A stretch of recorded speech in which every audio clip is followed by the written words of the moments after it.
Đâu batuk sen. Đang kalau kedar Nielsen juga. Vừa đây thì. Nhóm tôi ra cái sao được bay lên slide. Chắc con đừng bị tay cọc người ta nơi vậy. Đi buồn đi.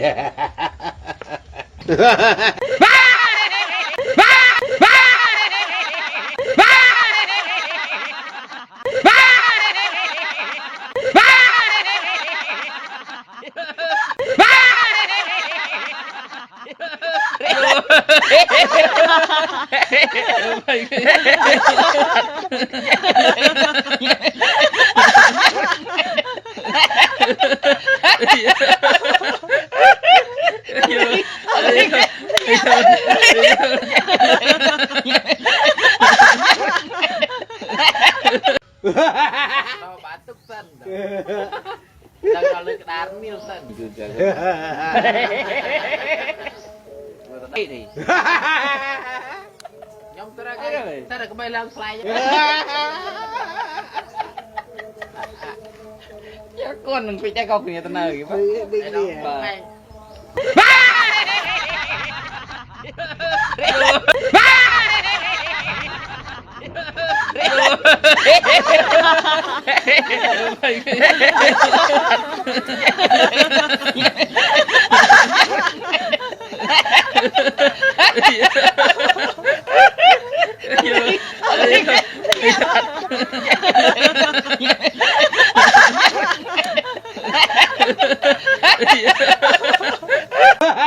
Đâu batuk sen.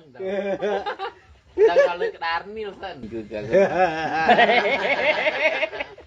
Vừa đây thì.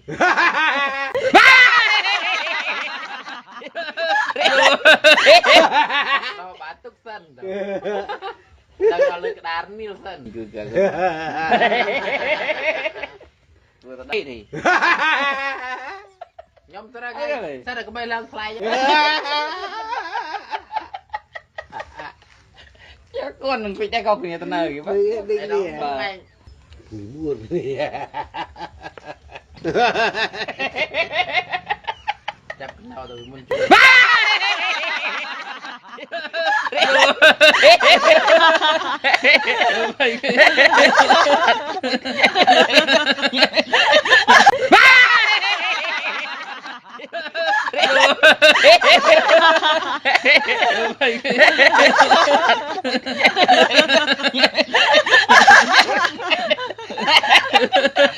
Yeah.